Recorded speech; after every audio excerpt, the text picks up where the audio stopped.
Welcome to the Book of Revelation Bible reading series where I read one chapter from the Book of Revelation in each video. Today we will be reading from chapter 8, so I encourage you to open your Bibles and follow along if you're interested. In verse 1 says, "And when he had opened the seventh seal, there was silence in heaven about the space of half an hour. And I saw the seven angels which stood before God, and to them were given seven trumpets. And another angel came and stood at the altar, having a golden censer. And there was given unto him much incense, that he should offer it with the prayers of all saints upon the golden altar which was before the throne. And the smoke of the incense which came with the prayers of the saints ascended up before God out of the angel's hand. And the angel took the censer and filled it with fire of the altar and cast it into the earth. And there were voices and thunderings and lightnings and an earthquake.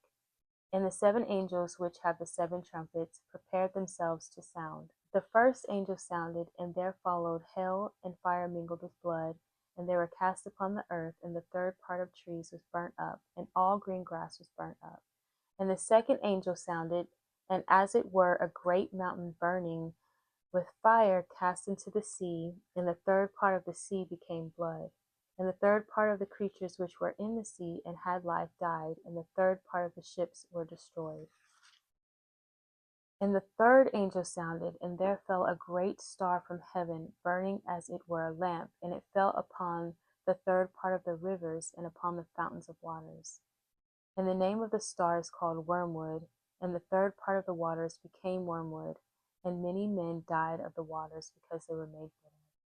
And the fourth angel sounded, and the third part of the sun was smitten, and the third part of the moon, and the third part of the stars, so as the third part of them was darkened. And the day shone not for a third part of it, and the night likewise. And I beheld and heard an angel flying through the midst of heaven, saying with a loud voice, Woe, woe, woe to the inhabitants of the earth, by reason of the other voices of the trumpet of the three angels which are yet to sound." So now I'm going to give my thoughts on what stood out to me in chapter 8. And the first thing that stood out to me from reading this chapter is the opening of the seventh seal and it being silenced in heaven. And it said about the space of half an hour. And it says that the seven angels which stood before God, and to them were given seven trumpets. And then stood another angel that came and stood at the altar, having a golden censer, and there was given unto him much incense, that he should offer it with the prayers of all saints upon the golden altar, which was before the throne. And it gives a reference back to chapter 5:8. And in the book Revealing Revelation that I've been referencing, it talks about how it was quiet. It might have been quiet for 30 minutes, according to authors, but it wasn't still. And how the seven angels were standing before God, and they were waiting, and they continued to wait. They're anticipating the moment when they were called to carry out their special assignment. In preparation for that moment, each of them was given a trumpet. And then I kind of missed it, like when I was reading through it, because I was reading the chapter first, and then I read Revealing Revelation, the chapters that correlate to chapter 8 and 9, and it was saying that with the angel who had the golden censer, and it says it was given unto him much incense, that he should offer it with the prayers of all saints upon the golden altar which was before the throne. And I missed that with the Revelation saints, or the tribulation saints, they call them, the prayer that they were praying, and they were saying, "How long, O Lord, holy and true, until you judge and avenge our blood on those who dwell on the earth?" at the end of heaven's half hour break, the Lord said, "Now." And so um, it was speaking to the power of prayer, that their prayers, that it was the timing, that it was going to be answered. God had already assured the martyrs that he had heard their petitions, but that it was not yet time prior to that. And then he promised that when the proper number of people had repented and come to him, then he would unleash his recompense against the executioners.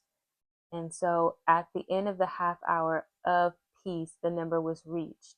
The prayers of the tribulation saints were gathered and hurled toward the earth. And that just was powerful, that their prayers were actually um, gathered and hurled toward the earth, that their prayers were literally like weapons, I guess, in my mind is how I'm seeing it. And yeah, that just really, when I like remembered the saints who were in the altar, because it was saying that they were not the church, so they didn't have a place that was prepared for them beforehand. But yeah, so they were waiting for that. And so yeah, it says they were upon the golden altar, which was before the throne. And then, of course, with each of the angels, with, having the trumpets, and they were preparing to sound them. And the first angel sounding, and then the hell and fire mingled with blood that were cast upon the earth. And the third part of the trees was burnt up, and all the green grass was burnt up. And then with the second angel sounding, it says that there was a great mountain burning with fire that was cast into the sea, and the third part of the sea became blood, and the third part of the creatures which were in the sea and had life died, and the third part of the ships were destroyed. And then with the third angel sounding, a great star from heaven, burning as it were a lamp, and fell upon the third part of the rivers and upon the fountains of water. And then the name of the star is called Wormwood, and the third part of the waters became wormwood, and many men died of the waters because they were made bitter. So it was the sea, the salt water, and then the fresh water, the fourth angel sounding, and it says the third part of the sun was smitten, and the third part of the moon, and the third part of the stars, so as the third part of them was darkened, and the day shone not for a third part of it, and the night likewise. The author stated that they believe that it's possible that 1/3 of the day and 1/3 of the night, the earth will be plunged into utter darkness. During those hours, the light of the sun is gone, and its reflection on the moon is gone, and the light from the heavenly host is obscured. And so I wanted to mention that. And in the last part of the chapter, of course, woe, woe, woe. It's saying, woe, woe, woe. The angel in the midst of heaven saying that in a loud voice to the inhabitants of the earth, by reason of the other voices of the trumpet of the three angels which are yet to sound. And of course, that leaves us in suspense and wonder about what more devastation could happen, and what that's going to look like. And so that is what stood out to me in chapter 8. So if you had anything that stood out to you, or that you felt like you got, more insight about than what I've mentioned, I'd be happy to read it. You leave it below, and I will see you in the next one. Bye.